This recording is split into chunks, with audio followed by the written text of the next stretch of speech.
अष्टप्रहरी रे हरि नाम जप कहीं करा जाए हरि शब्दर अर्थ कौन ए विषय टी चर्चा रखा को भाई। नमस्कार।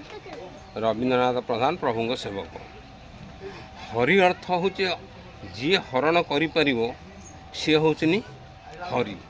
तृतीय जुगरे जड़े राजा थे ना था मनु तांको पुओ थे चंद्रकांत बुझिले। राजा अत्यंत प्रभावशाली थे एवं राजांकर बहुत बयस पर शेष परिणत बयस गोटे पुत्र संतान जात है जहाँ कि पुओ नाम से देते चंद्रकांत।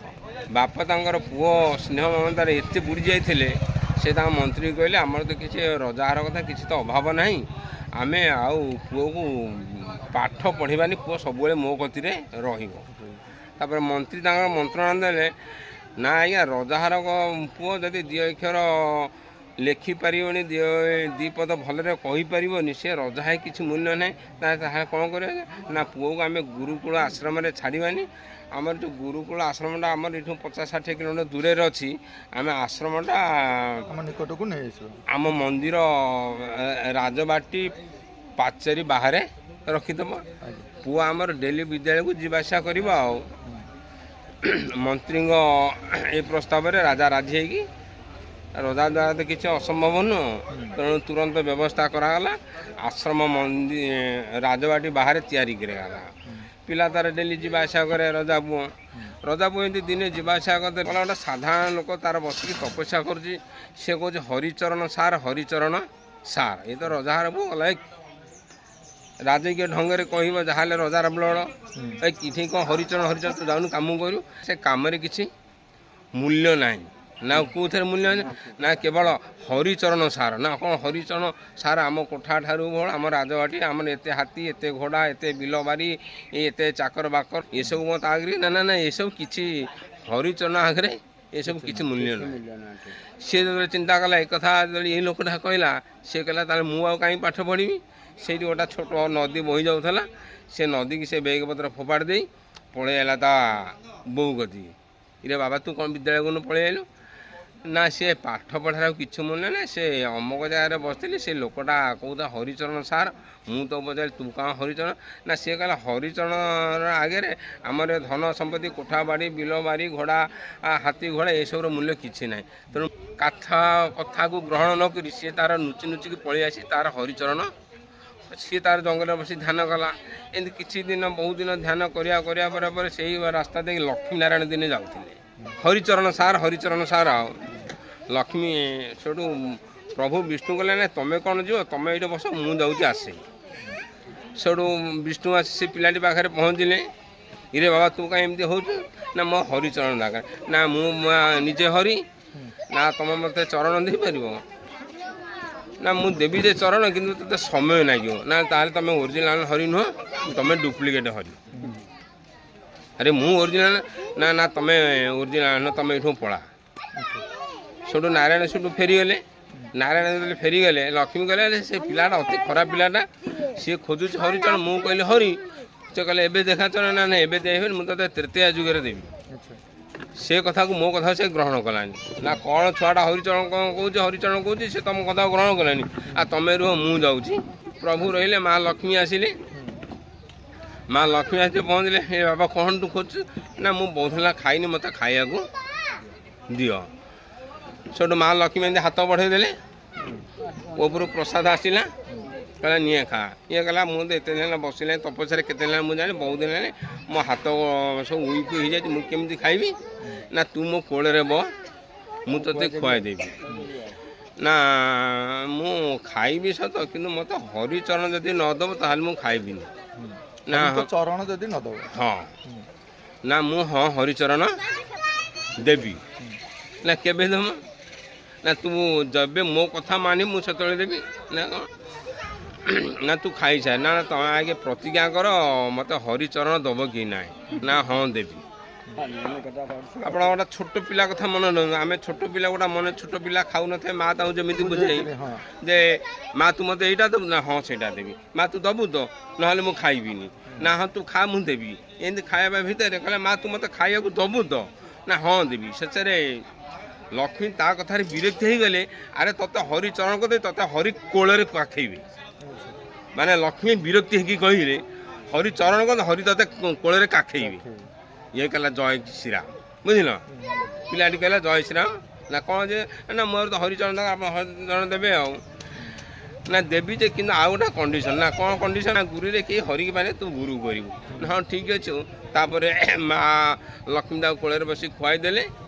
ଖାଇବା ପରେ ଲକ୍ଷ୍ମୀନାରାୟଣ ତାଙ୍କ ବାଟରେ ପଳେଇଲେ।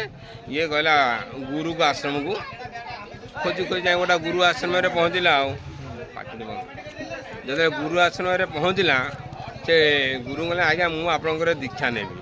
ନା ଦୀକ୍ଷା ନେବୁ ଯେ ମୁଁ ତୋତେ ପରୀକ୍ଷା କରିବି ତୁ ଯଦି ପରୀକ୍ଷାରେ ପାସ୍ କରିବୁ ତାହେଲେ ମୁଁ ତୋତେ ଦୀକ୍ଷା ଦେବି। ନା କ'ଣ ନା ତୁ ଯଦି ଆଜି ରାତି ସାରା ମୋ ପଦ ସେବା କରିବୁ ଯଦି ପଦ ସେବାରେ ଉତ୍ତୀର୍ଣ୍ଣ ହେବୁ ତୁ ମୋର ଶିଷ୍ୟ ଥବୁ ବୋଲି ମୁଁ ନିଷ୍ପତ୍ତି ନେବି। ନା ହଁ ଠିକ୍ ଅଛି। ଆଉ ସେ ପଦ ସେବା କରୁ କରୁ କହିଲା ହଁ ମୁଁ ଆପଣଙ୍କ କଥାରେ ରାଜି। ପଦ ସେବା କରୁ କରୁ ଯେ ରାତି ଅନିଦ୍ରା ବହୁତ ହେଲା ପରିଶ୍ରମ ତାର ନିଦ ନାଗିଗଲା। ନିଦ ନାଗିଗଲେ ପିଲାଟା ନଖ ବାଜିକି ପ୍ରଭୁଙ୍କ ଗୋଡ଼ ଟିକେ ଖଣ୍ଡିଆ ହେଇଗଲା। ଯେଉଁଠି ପ୍ରଭୁଙ୍କର ଗୋଡ଼ ଖଣ୍ଡିଆ ହେଇଗଲା ସେଠୁ ରକ୍ତ ବାହାରିଲା। ତାପରେ ସେ ବାବାଙ୍କୁ ଡାକିଲା ବାବା ଉଠନ୍ତୁ ନା କ'ଣ ହେଲା ନା ଆଜ୍ଞା ମୋ ନଖ ବାଜିଗଲା ଆଉ ମୁଁ ଆପଣଙ୍କ ଗୋଡ଼ରୁ ଏଠୁ ରକ୍ତ ବାହାରିଲା।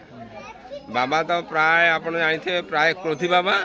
ବାବା ସବୁଠୁ ରାଗି ଯାଇକିରି ତାକୁ ଅଭିଶାପ ଦେଲେ କହିଲା ତୁ ଯେମିତି ମୋ ଗୋଡ଼ରୁ ରକ୍ତ ବାହାର କଲୁ ମୁଁ ତୋତେ ସେମିତି ଅଭିଶାପ ଦେଉଛି ତୁ ମଲାବେଳେ ତୋ ପାଟିରୁ ଆଉ ତୋ ନାକରୁ ରକ୍ତ ବାହାରିବ। ପିଲାଟି କହିଲା ଆଜ୍ଞା ମୁଁ ତ ଭୁଲ କରିନି। ନା ତୁ ଯଦି ଭୁଲ ନ କରୁଥା ତାହେଲେ ତୋର ସେ ମୃତ୍ୟୁଟା ପ୍ରଭୁଙ୍କ କୋଳରେ ହେବ। ଏଇଠି ଗୋଟେ ମନେ ରଖିଥାନ୍ତୁ ଯୋଗୀ ଋଷିମାନଙ୍କର ଯେଉଁ ଅଭିଶାପଟା ସେଇଟା ନିଶ୍ଚିନ୍ତ ସେଇଟା ପରିବର୍ତ୍ତନ ହୋଇ ଆଶୀର୍ବାଦ। ସିଏ କହିଲେ ତୁ ଯଦି କାୟବକ ମାନରେ ମୋ ସେବା କରିଥିବୁ ତାହେଲେ ତୋର ସେଇ ମୃତ୍ୟୁଟା ହେବ କିନ୍ତୁ ପ୍ରଭୁଙ୍କ କୋଳରେ। ନା ଠିକ୍ ଅଛି ତ ପ୍ରଭୁଙ୍କ କୋଳ ପାଇବା କଲା ମୁଁ ତ ପ୍ରଭୁଙ୍କ ଚରଣ ପାଇବା କଥା ମୁଁ ପ୍ରଭୁଙ୍କ କୋଳ ପାଇଗଲି। ସିଏ ବହୁତ ଖୁସି ହେଇଗଲା। ତା ପର ଜନ୍ମରେ ସେଇ ପିଲାଟି ରାଜା ମନୁଙ୍କ ପୁଅ ଯେ ଚନ୍ଦ୍ରକାନ୍ତ ତା ପର ଜନ୍ମରେ ସେ ବେଙ୍ଗ ଜନ୍ମ ପାଇଲା। ଚନ୍ଦ୍ରକାନ୍ତ ମନୁ ରାଜାଙ୍କ ପୁଅ ଚନ୍ଦ୍ରକାନ୍ତ ସେ ବେଙ୍ଗ ଜନ୍ମ ପାଇଲା। ବେଙ୍ଗ ଜନ୍ମ ପାଇକି ଏମିତି ସରଜ ନଦୀ କୂଳରେ ପ୍ରଭୁ ରାମଚନ୍ଦ୍ର ସୀତାକୁ ଖୋଜି ଖୋଜି ଖୋଜି କରି କ୍ଳାନ୍ତ ହେଇକି ଗୋଟା ଗଛ ସିଏ ଆପଣ ବହି ଯାଇଥିବେ ନଈ କୂଳକୁ ସେ ସିଓ ଉପରେ ବସିଛନ୍ତି। ସେଇଠି ଖୋଜି ଖୋଜି ପ୍ରଭୁ ଲକ୍ଷ୍ମଣ ଯାଇଥିଲେ ଖାଦ୍ୟ ସଂଗ୍ରହ ପାଇଁ। ରାମଚନ୍ଦ୍ର ସେଇ ସିଓ ଉପରେ ବସିକି ଗୋଡ଼ ହଲେଇଲା ବେଳେ ତା ଧନୁଟାକୁ ବେଙ୍ଗ ଉପରେ ଥୋଇଦେଲେ। ବୁଝିଲେ ଯେଉଁ ବେଙ୍ଗ ଉପରେ ଥୋଇଦେଲେ ସେଠୁ ତାପରେ ବେଙ୍ଗ ପାଟିରୁ ନାକରୁ ଟିକେ ରକ୍ତ ବାହାରିଛି। ସେ ରକ୍ତ ଛିଟିକାଟା ଧନୁହଳଟା ଥୁଆଇଛି ରକ୍ତ ଛିଟିକା ତାଙ୍କ ଗୋଡ଼ରେ ପଡ଼ିଛି। ପ୍ରଭୁ ରାମଚନ୍ଦ୍ର ସେ କଥା ଆଉ ଜାଣିନାହାନ୍ତି। ସେଠୁ ଲକ୍ଷ୍ମଣ ଆସି ପହଞ୍ଚିଲେ ଖାଦ୍ୟ ଦେଲେ ତାଙ୍କୁ ଖାଇବା ପାଇଁ ଦେଖିଲେ ତାଙ୍କ ଗୋଡ଼ରୁ ରକ୍ତ ବାହାରୁଛି। ଭାଇ ତମ ଗୋଡ଼ରୁ କ'ଣ ରକ୍ତ ବାହାରୁଛି? ନାଇଁ ମୋ ଗୋଡ଼ରୁ ତ କୋଉଠି ରକ୍ତ ଫକ୍ତ ବାହାରୁନି। ସେଠୁ ଦେଖିଲା ହେବା ରକ୍ତ ବାହାରୁଛି। ଆରେ ରକ୍ତ କୋଉଠି ଦେଖିଲେ ଗୋଡ଼ କୋଉଠୁ ସେଠୁ ଦେଖୁଦେବୁ ସେଇଠି ଏଇଠି ଭଲ ହେଇକି ଆପଣ ବୁଝନ୍ତୁ କଥାଟା। ସେଇଠି ଏମିତି ଦେଖୁଦେବୁ ହେଲେ ବେଙ୍ଗ ଉପରେ ଧନୁଟା ଥୁଆ ହେବାରୁ ସେ ଚାପି ହେଇକି ତା ପାଟିରୁ ରଙ୍ଗ ବାହାରୁଛି ରକ୍ତ ବାହାରୁଛି। ତେଣୁକରି ସେ ବେଙ୍ଗଟାକୁ ପ୍ରଭୁ ଉଠି ଆଣିଲେ କୋଳକୁ ପଚାରିଲେ ବେଙ୍ଗ ନା ଆଜ୍ଞା ନା ତୋତେ ଯେତେବେଳେ ସାପ ଖାଏ ତୁ ସେତେବେଳେ କାହାକୁ ଡାକୁ? ମୁଁ ଆପଣଙ୍କୁ ଡାକେ। ଏବେ ତ ଆପଣ ନିଜେ ଦଣ୍ଡ ଦେଉଛନ୍ତି ମୁଁ ଡାକିବି କାହାକୁ? ଆଉ ଆଟଲିଷ୍ଟ ତୁ ଟିକେ ଶବ୍ଦ ବୋଲି ମୁଁ ତ ଗୋଟେ କିନି ଗୋଟେ ଶବ୍ଦ କର ଆଜ୍ଞା ମୁଁ ଶବ୍ଦ କରିଥିଲି ଆପଣ ମୋତେ କୋଳରେ ଧରି ନଥାନ୍ତେ। ମୁଁ ଯଦି ଶବ୍ଦ କରିଥାନ୍ତି ଆପଣ ମୋତେ କୋଳରେ ଧରିଥାନ୍ତେ। ସେ ଯୁଗର ମନୁ ପୁଅ ଚନ୍ଦ୍ରକାନ୍ତ ମୁଁ ତପସ୍ୟାରେ ବସିଥିଲି ଆପଣ ମାଆଙ୍କୁ ଧରିକି ବୁଲିବାକୁ ଯାଉଥିଲେ ଆପଣ ମୋତେ ହରିଚରଣ ଦେଇପାରିବେ କହିଲେ ସମୟ ନାଗିବ ଦେବା ପାଇଁ। ମୁଁ କହିଲି ଆପଣ ଡୁପ୍ଲିକେଟ୍ ହରି ଫେରି ଯାଆନ୍ତୁ। ମୁଁ ହେଉଛି ସେଇ ଚନ୍ଦ୍ରକାନ୍ତ ମୁଁ ଆଜି ହରିଚରଣ ପାଇଗଲି ମୋ ଜୀବନ କୃତାର୍ଥ ହେଇଗଲା। ଜୟ ଶ୍ରୀରାମ ମୁଁ ଆସୁଛି। ତାପର ଜନ୍ମ କ'ଣ ହେଲେ?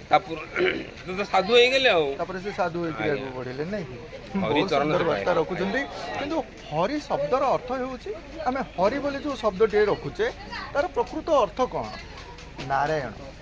ଆମେ ନାରାୟଣଙ୍କୁ ଦେଉଛୁ ନା ଆଜ୍ଞା ନାରାୟଣ ତ ସକଳ ଘଟଣାରେ ହରି ଅର୍ଥ ହେଉଛନ୍ତି ଯିଏ ହରଣ କରିପାରିବ ସମାଜର ଲୋକଙ୍କର ଦୁଃଖ ଦୁର୍ଦଶାକୁ ଯିଏ ହରଣ କରିପାରିବ ସେ ହେଉଛନ୍ତି ହରି। ସମାଜରେ ଥିବା କୁସଂସ୍କାର ଅନ୍ଧବିଶ୍ୱାସ ଏସବୁକୁ କିଏ ଦୂର କରିପାରିବ? ଆଜ୍ଞା ହରି ଦୂର କରିପାରିବ। ତ ହରି କାହିଁକି ଆସୁନାହାନ୍ତି ଏସବୁକୁ ଦୂର କରି? ହରି ଆସୁଛନ୍ତି କେମିତି ଆସୁଛନ୍ତି ୟାକୁ ଦୂର କରିବାକୁ କେହି ତ ଏ ପର୍ଯ୍ୟନ୍ତ ଆସିଲେ ନାଇଁ ନାହିଁ। ନାଇଁ ଆସି ଆପଣ ଗୋଟା ଶୁଣନ୍ତି ଇଛନ୍ତି ଦାମ୍ଭିକେ ଧରିବାକୁ ହସ୍ତେ ସମସ୍ତଙ୍କ ଭାଗ୍ୟ ଡୋରି ଦାମ୍ଭିକ ଜାଣେନି ସମସ୍ତଙ୍କ ଭାଗ୍ୟ ଡୋରି ଧରି ଅଛନ୍ତି ମୁରାରୀ। ମୁରାରୀ ବୋଲି ଜଣେ ବ୍ୟକ୍ତି ଅଛନ୍ତି ଆପଣ ଏନିହାଉ ତାକୁ ମାନିବାକୁ ପଡ଼ିବ। ଯିଏକି ଆପଣ କହନ୍ତି ଆଉ ଗୋଟେ କଥାରେ ଅଛି ଯେ ଆମେ ଭଗବାନ କାହାକୁ କହିବା ବୁଝିଲେ ଭଗବାନ ଆମେ ଏଇ ବ୍ୟକ୍ତି କହିବା ଯେ ସକଳ ଜୀବଜନ୍ତୁଙ୍କ ଇନ୍ଦ୍ରିୟକୁ ନିଜ ରିମୋଟ କଣ୍ଟ୍ରୋଲରେ ରଖିଛନ୍ତି ସିଏ ହେଉଛନ୍ତି ଭଗବାନ। ଆଜ୍ଞା ତେଣୁ ହରି ଯେ ହରଣ କରିପାରନ୍ତି ଆଜ୍ଞା। ସବୁ କିଛି ନାଇଁ କି ବହୁତ ସୁନ୍ଦର ବାର୍ତ୍ତା ରଖିଲେ ବହୁତ ବହୁତ ଧନ୍ୟବାଦ।